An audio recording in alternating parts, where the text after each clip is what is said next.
Good evening, this is Mark Lynch, and this is Inquiry. My guest tonight is writer Patty Farmer, and we're talking about her latest book, Playboy Laughs, the comedy, comedians, and cartoons of Playboy. Patty, welcome to the show. It's a real pleasure to talk to you. Oh, Mark, it's my pleasure. I love nothing more than to talk about the funny boys. How did you get down this road? Because this is actually part of a trilogy that you're going to write about the Playboy clubs and Playboy magazine. Right. Actually, the whole Playboy entertainment empire, which includes the TV shows, the jazz festival, and the Playboy clubs. They were the main part of it. Entertainment and Playboy have been such a huge influence on our society, and believe it or not, people haven't written about it. People haven't really paid attention to it. There have been a million books written about bunnies and centerfolds, and even a book about the golf tournaments that Playboy has sponsored. But there's been nothing about the great entertainers. And they were great. No. We have, just on the comedian side, we had people who started out like Joan Rivers, like Lily Tomlin, like Shecky Green, all these great names. And then also folks, that really just made a living in comedy that maybe they're not household names. But Playboy gave these people a stage. They had a circuit with 42 clubs, and you could do the clubs. And unfortunately, I didn't get a chance to talk with George Burns. He passed way before I started doing this, but I found a quote from him, and he said there weren't any places left to be bad at. And I thought that was really, that's what the Playboy clubs were. Well, before we talk about that, I want to talk about how you did research for this, because you ended up talking to a lot of people, and you have some incredible stories in this book. How many years did you put into this book? It seems like you put a lot of time. Oh, it was a lot of time, Mark. And I am a historian. That's how I started. Curiosity about things, about entertainment, and I do the research. And you're right, it took me over 2 years for this book, and 2 years of writing, not writing when I felt like it, being very disciplined and sitting down and writing every day. But it was a lot of research, and that's what I do first, is, sketch out the bones of it, the history of it. When did things start? Who played there? And then almost as a final touch, I go to the performers who were there and get their side of it, find out the good and the bad, what it was really like. Was it difficult to still find performers from that? We're talking mostly during the 60s and into the 70s. Was it difficult to find performers who are still alive? It wasn't that challenging. There's still a lot of great people, but I think that almost highlights the importance of having a history like this, because I lost so many of the people I talked to. Of course, Joan Rivers passed after I spoke with her, David Brenner, Al Jarreau, on and on. A lot of people, they're of an age. Professor Irwin Corey. I was so lucky to talk to him, and he lived to 102. So he had good genes, and that's the only reason I really got to talk to him. By the way, I've been mentioning to friends that I was actually going to do an interview where we got to talk about Professor Irwin Corey, and people loved that. He had such an effect on people. His entire shtick is just like amazing. He was, when you write about him, he sort of seemed like a force of chaos at the clubs. That wherever he went, sort of really weird stuff happened all the time. Right, and Hess had a policy. Everything was really pretty tightly controlled at the That's what it seemed club. like. It really did seem, and that's why people liked to play there. Right, and he always walked that line. Irwin Corey always walked the line of being just outrageous enough, and not so much that they told him he could never come back again. And I have to tell you, Mark, he's one of the most intelligent men I've ever met. Even after I interviewed him initially for the book, I kept going back whenever I was in the city in New York, just to sit with him and have a cup of tea for, half an hour and talk books or talk history. He was really intelligent, but he was still off the wall. And at 102, I had to tell him to keep his hands to himself. He actually described himself as the world's foremost authority, right? That was one of his titles. So he really was. He really was a very intelligent person, and that's so funny because he seemed to have made a life career out of making fun of that. Mm-hmm. Exactly. But he, up until the very end, and I spoke to him, I figured, about a month or two before he passed. And when I went, he had just read a new book about World War II, and he was trying to discuss it with me, and I was the dumb bunny in the room because I wasn't up on all my World War II facts. Wow. And one of his phrases was, "Wherever you go, there you are." And he claims that that's his. It could be. I mean, 102. Who came before him? It actually was appropriated by the movie Buckaroo Banzai later, much, much later than him. I want to get back to playing the circuit, okay? And I want to ask you some general questions about that. How many clubs again were there, and where were the clubs located? They were worldwide. There were 42 of them. And if you were lucky enough to get on the circuit, I mean, you could work for a year and just going circuit to circuit to circuit, club to club to club. Was it automatically assumed that if you got accepted to play one club, you could play the whole circuit? Pretty much, yes. Yeah, you were put on a rotating schedule. And you have to realize, Mark, with that many clubs, they had a challenge of getting good entertainers. Right, So if they found somebody, you'd work in Chicago for 2 weeks and then hit Cincinnati for a couple weeks. They had to fill up all these clubs with entertainers, and some were small and only had maybe 3 showrooms, but you had the larger clubs. New York had 5 or 6 stages that were going. So you'd always have at least one comedian, many times 2 comedians, singers, jazz performers, and they would rotate the rooms and then rotate around the world. There were also clubs in Jamaica and London. There were quite a few clubs in London and Japan. Now, there's a difference between the clubs and the resorts, and the comedians that we're talking about got to be booked in the resorts. And what I learned from your book is they love to stay at the resorts because a lot of times that was where you stayed, was actually at the resort. Absolutely. Definitely. And those resorts were groundbreaking for the day. Even they'd be luxury resorts nowadays.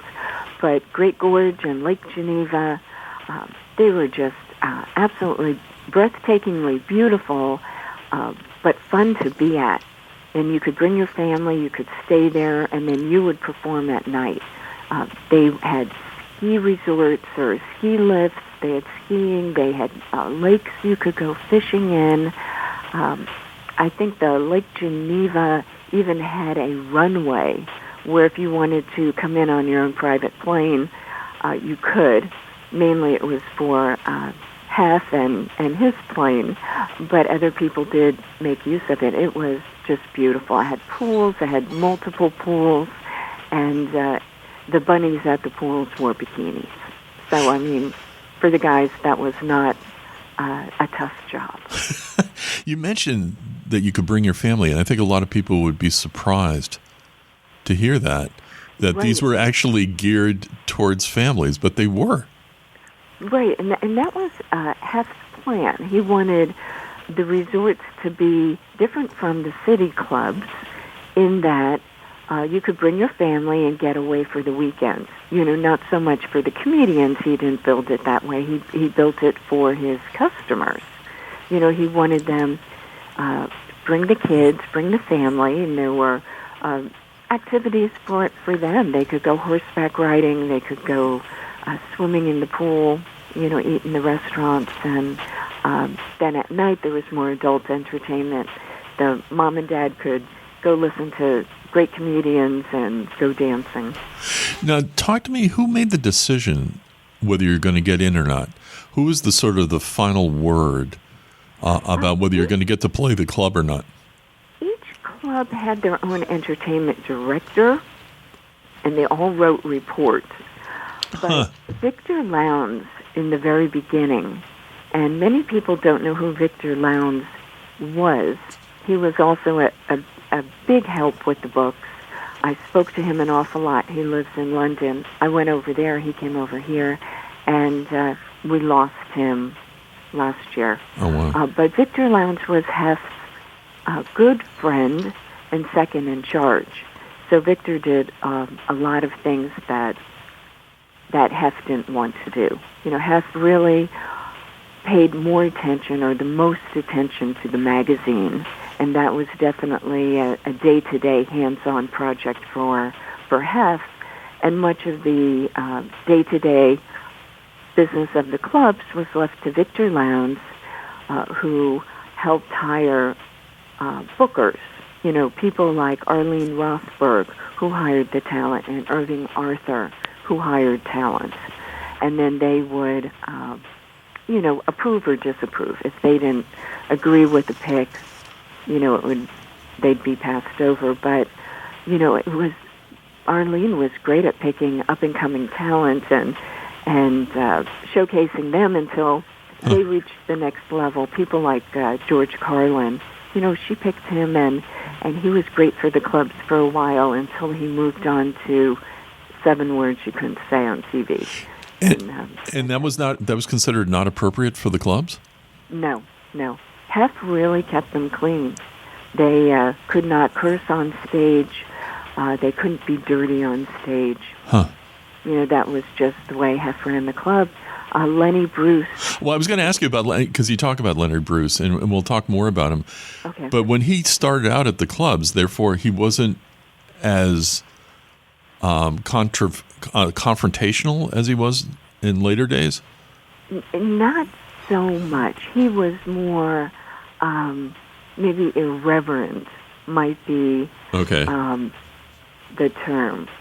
But he quickly started getting into trouble.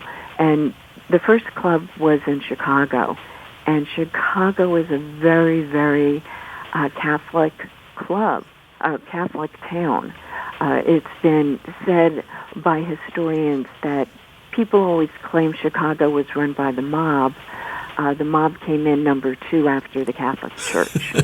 So when Lenny started in on the Pope and many irreverent, over-the-line things like that, the Irish Catholic cops had been instructed to go into the clubs, not necessarily Playboy, but other clubs, and tell the club owners, if there's anything said against the Pope or against the church, we're going to close you down and we'll take your liquor license.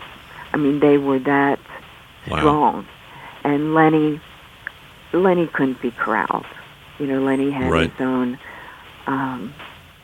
his own demons, so he really didn't think even what was the best for him. But Hef tried. Hef gave him stages. He had him on Playboy Penthouse, which was he was on the first episode of that, wasn't he? Yep, and I don't know if you've seen it, but I've only seen it on episodes on YouTube. When that show came out, how did it run on television? Was it on regular networks? It was on regular networks, and I like to say that Playboy's Penthouse was really, in my opinion, the first reality TV show, and that's what Hef wanted. He was approached to have a variety show because of the great talent that he knew, and so they approached him to have a variety show, and I'm sure the network thought he was going to kind of be like an Ed Sullivan, have guests come out and talk and sing and play instruments. And Hef had a different idea. He said, I think it would be cool if people thought they were in my house and I just had these great parties every night. And, hey, there's Tony Bennett. Maybe we can get him to sing. Or Nina Simone, or, Rich Little. So they went along with it, and it was supposedly in his penthouse apartment. Even though he never lived in a penthouse, he lived in a mansion. But he thought the kids, he always called them the kids, even though he was one of the kids. He thought the kids could relate to a penthouse more than a mansion. But where was it actually filmed? It was filmed in a studio. It was filmed in a studio. But it looks like, the beginning, you get into the elevator, it looks like you're going up to the penthouse. What was fascinating is that he would sort of set up some situations, and sometimes they didn't work. You talk about a great one that seems like it would be amazing to have watched, and I'm talking about the sketch. It's mentioned in your book, December 19th, 1959. It was a poker game with Henny Youngman, Professor Irwin Corey, I think with Gary Morton, Don Adams, and Joey Adams, and it didn't turn out as good as everybody thought it was. I mean, if they had scripted it a little bit, but they told the guys to ad-lib, and they weren't that funny. You get all these guys there, and they wanted to play poker. So they went to play straight game of poker then instead? They did, yeah. That's not really compelling television. No. And, they should have been maybe coaxed a little bit before, make sure that you're funny and throw in a couple of your classic zingers. But that sort of seems like that was against what Hef was trying to do then. Because he was just trying to set up situations and let things go spontaneously. Right.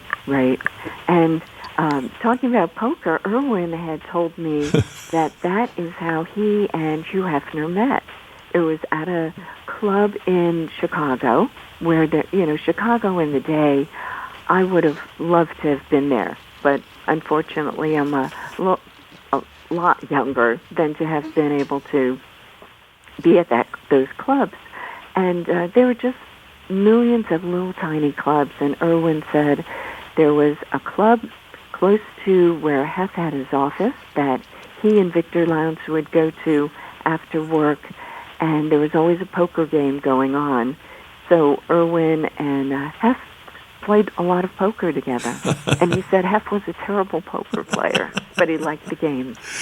You're listening to WICN 90.5 FM. This is Inquiry. My name is Mark Lynch. My guest tonight is writer Patty Farmer. I should say writer and historian Patty Farmer. We're talking about her latest book, Playboy Laughs, the comedy, comedians, and cartoons of Playboy. Patty, there's so many people we could talk about that you have mentioned in this book. I'm just going to mention a few, and if you could just say a few things about them. Larry Storch, who I think most people remember from F Troop. People forget that he was a stand-up comedian originally. And I love Larry. I do too. I love Larry too. And he's still alive, right? He is, and he's another one. Although I don't have to tell him to watch his hands, that I go visit as often as I can, because he's such an accomplished man and very funny, very, very funny. And he's an impersonator. Many people don't know that. Again, like you just mentioned, they know him from F Troop. But he started, his mother had a boarding house where mainly immigrants stayed. And that's why he picked up languages, and he would mimic them. Somebody would call, and, he would get the voice down. So in later life, that served him very well. He did a lot of Chinese caricatures and Russians. But Larry was a great stand-up comedian and very, very funny.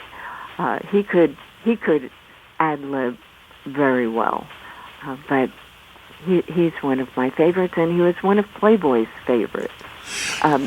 He played at Playboy kind of in between. He filled in gigs, which was another thing that the comedians loved about Playboy. Maybe they had a gig in Chicago at a bigger venue, but they could still work maybe the week before, filling in, playing at Playboy and pick up a paycheck there. So he played at Playboy an awful lot. His life was threatened there. I don't want to give the whole story away because I write about it in the book. But interesting man, very, very interesting. And many people don't know that he came up with that line, that Cary Grant line, Judy, Judy, Judy.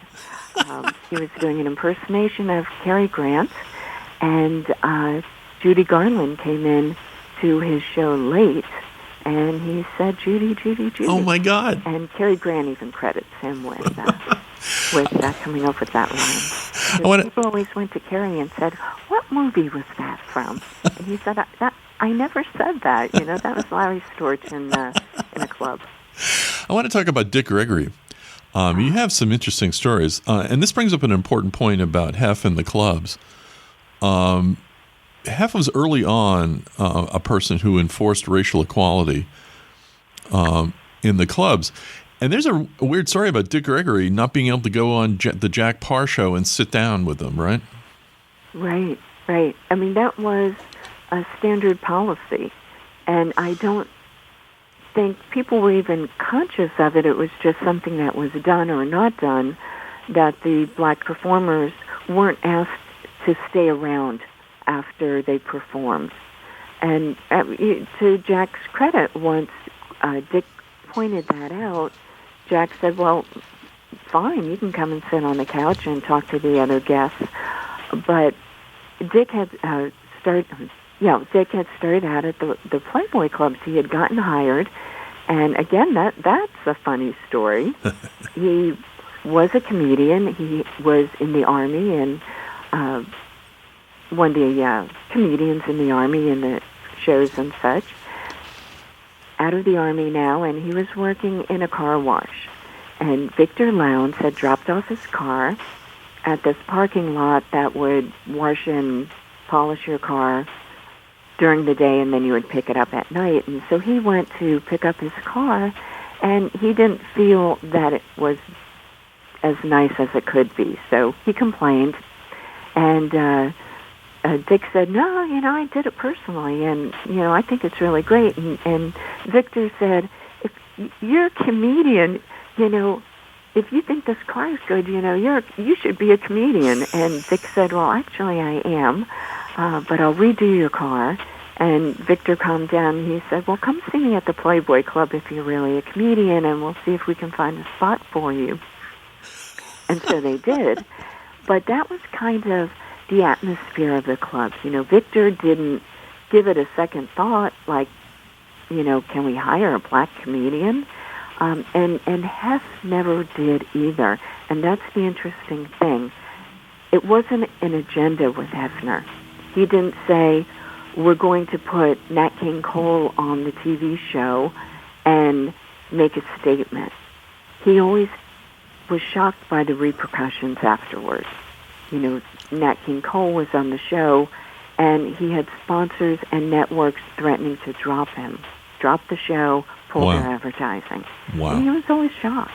And Dick Gregory told me, he said, Hefner didn't care if you were black, white, or yellow, only if you could sing a song, tell a joke, or swing an instrument.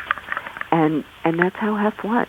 He was truly surprised when there was a flashback, when he tried to integrate the clubs and the cities came down and said, this is New Orleans in 1962, we don't have segregation. We have segregation, we're not integrated. And Hef said, well, my clubs are going to be, the audience is going to be integrated, and the clubs are going to be integrated. So he was really a big help in, as other people have said, helping to break the color barrier on stage. He gave Dick Gregory his big chance. Dick was discovered by a writer from Time magazine playing at the Playboy Club. He wrote an article, and ended up making millions of dollars a year from thousands of dollars. He also went on. He went on to a good film career too. He was in. Dick Gregory went on to be in a few films, if I remember right. Maybe not. Right. He got his star on the Walk of Fame either last year or the year before. Nice. And at the ceremony, he publicly said, "I credit Hugh Hefner for me being here and giving me the opportunity to work towards getting this star." Now, Patty, we're almost out of time. We have like 2 minutes left. Goodness. I know, and I have like pages of people that I wanted to talk about that are mentioned in your book. Of all the people you got to talk to live, if I was to press you who your favorite comedian was, would you be able to answer that, or would you be politic about it? Oh, you're asking me to pick among the kids. I know. I love Shecky Greene. Great. He was wonderful. Shecky Greene is like a classic from the period. Yep. And he was at the Playboy Clubs. That's what I mean. There was just so many people, that started out and worked their way up. I mentioned Joan Rivers. She started at the Playboy Club as part of a trio. I know. Worked her way up and stayed working at the Playboy Club intermittently. On Horizon, she was back there as a headliner. Patty, we're completely out of time. And again, we have barely scratched the surface of this book. My guest tonight has been Patty Farmer, writer and entertainment historian. I think that's a good title for you. And we've been talking about her latest book. It's really a fun read. It's really interesting. And we didn't even talk about the cartoonists yet. Playboy Laughs, the comedy, comedians, and cartoons of Playboy. Patty, I hope to have you back. Oh, I'd love to come back. And next time, Mark, just tell me to shut up or... Never. No. I want to hear all those stories. You're listening to WICN 90.5 FM. This is Inquiry. My name is Mark Lynch. Good night.